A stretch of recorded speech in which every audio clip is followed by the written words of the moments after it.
Hello children, how good to see you again. I thought I would send you this very short video before Christmas holidays begin. So, peace be with you.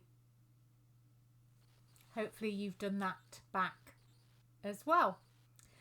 Now, one of my favourite stories for the Christmas time is the Christingle. And I thought that I would share that with you today, and hopefully you might be able to make one of your own at home. So how did it all begin? Well, it's more than 200 years ago now, in a place called Moravia. And there was a tiny little village in Moravia, and they were going to have a crib service on Christmas Eve at the church in the centre of the village. And all the children of the village were asked to bring a special present for the baby Jesus to place at the crib. Now, in that village, there was a very poor family, and in that family were 3 children. And although they loved going to the service, and they loved the fact that it was a special service on Christmas Eve, they were worried because they didn't have anything at all to bring for the baby Jesus and to place by the crib in the service. And they knew that all their friends would bring some incredible presents, and they were worried, and they were sitting in their kitchen around the kitchen table looking at one another, and they were saying, what could we bring for the baby Jesus? So they looked around their kitchen, and the only thing they had on the table was one orange. And so they took the orange and they said, well, we'll have to give that to the baby Jesus. That's what we will take. However, the littlest child, who was a little boy, he took one look at the orange and he was going, oh my goodness, it's all gone mouldy on the top. That won't be any good. We can't bring a mouldy orange to the baby Jesus. So the oldest child, who was also a boy, he carefully, very carefully, took a knife and he cut out the bit that had gone mouldy. You know, when it goes all blue and horrid, he cut it out very, very carefully. Now, I've already done mine, and I did mine with an apple corer. If you're going to do this at home, I suggest you ask an adult to help you to cut a little hole in the top. And so there we have an orange with a hole in the top. However, the youngest child, he took one look at it and he goes, we can't give that with a hole in the top. That just looks really, really silly. We really can't do that. So they looked around the kitchen again. And the only thing they had was a very small candle that they used to light the dark days. So the littlest of the children said, I know, and he took the candle. And do you know what? It fitted perfectly in the top of the orange, just like that. And so that helped, didn't it? That filled the hole. But then the littlest child took one look at it and he kind of looked at it from side to side. And he considered it and he was like, I'm really not sure that's good enough as a present for the baby Jesus. So the middle child, she'd been quiet up to now. She was a little girl. And she had a good look and she had beautiful long hair that was always tied up with a beautiful red ribbon. So she took the ribbon from out of her hair and she lovingly tied the ribbon around the middle of the orange. But it kept slipping down and it wouldn't stay in place. So they found some cocktail sticks.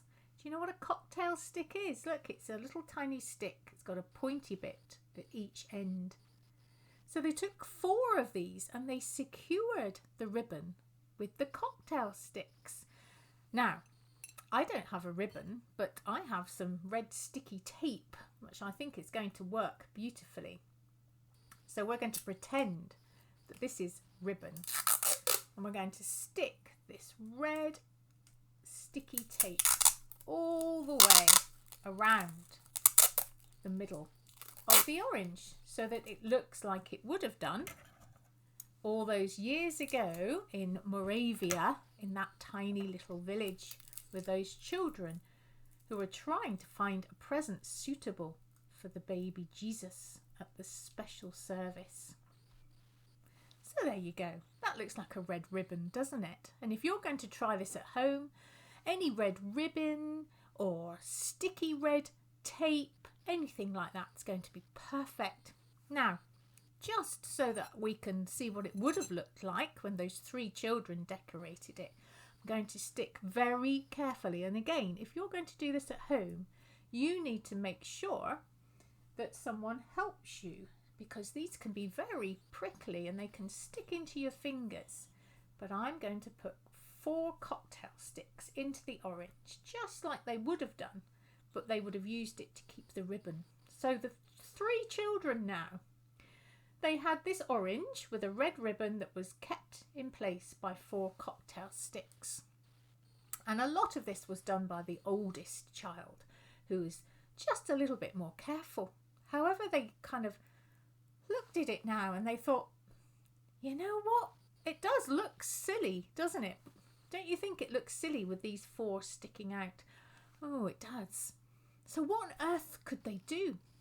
Well, interestingly, in the middle of the table in the kitchen where the 3 children were sat, there was just 4 old grapes. And now grapes were the most favourite food of the youngest child. But what he really liked most of all was when those grapes had got really dry and they'd shriveled up, they turned all sweet and yummy. Of course they turned into sultanas, didn't they? I bet you like sultanas. They're really sweet.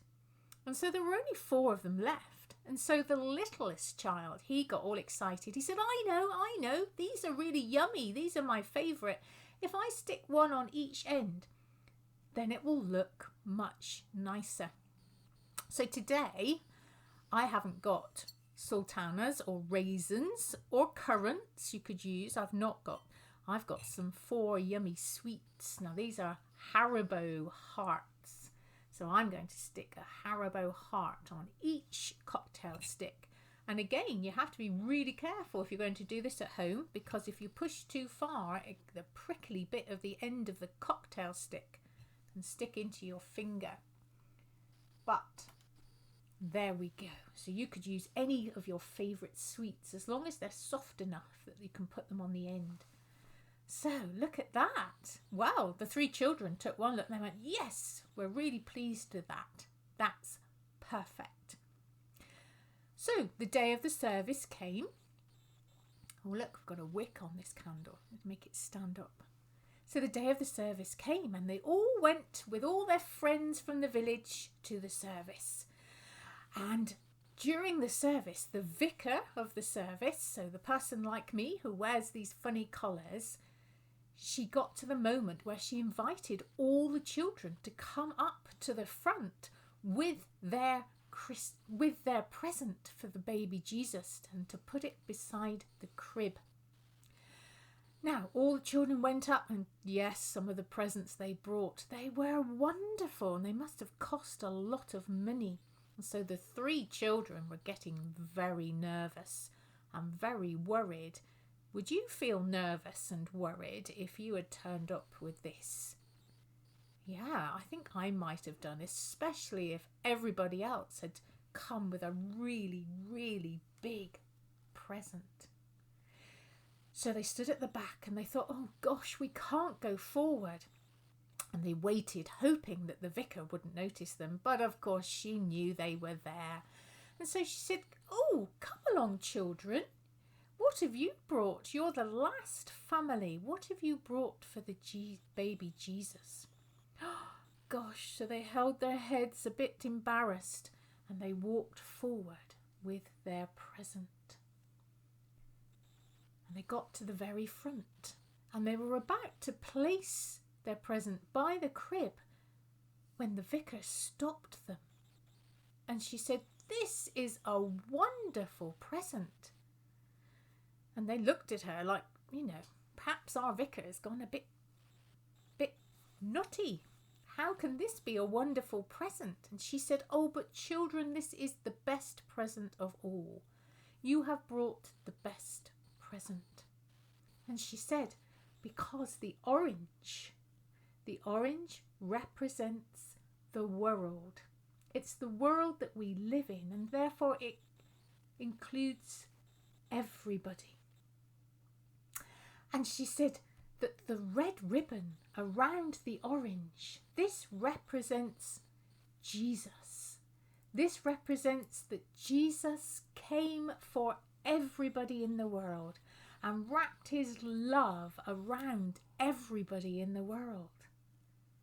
And she said the 4 cocktail sticks with the lovely, yummy sultanas on the end, they represent the 4 seasons of our world, the 4 seasons when we grow all yummy things to eat and we can feed the whole world. And she said they represent north, south, east and west, the 4 corners of the earth. And then she said, and finally, in the middle, you have this beautiful candle. And she said, if I light it,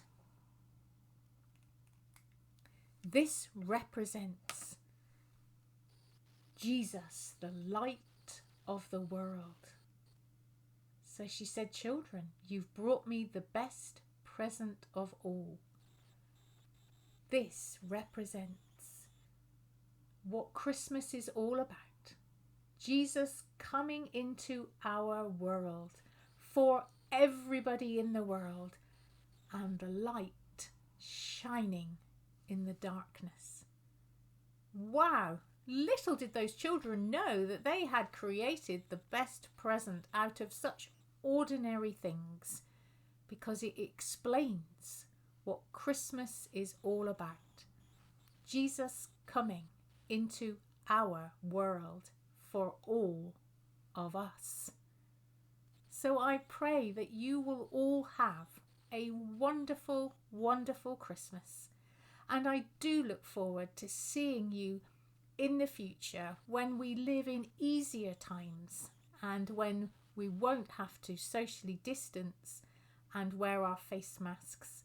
But until then, take care of yourselves, stay safe, and be kind and loving to one another. So peace be with you, and Merry Christmas.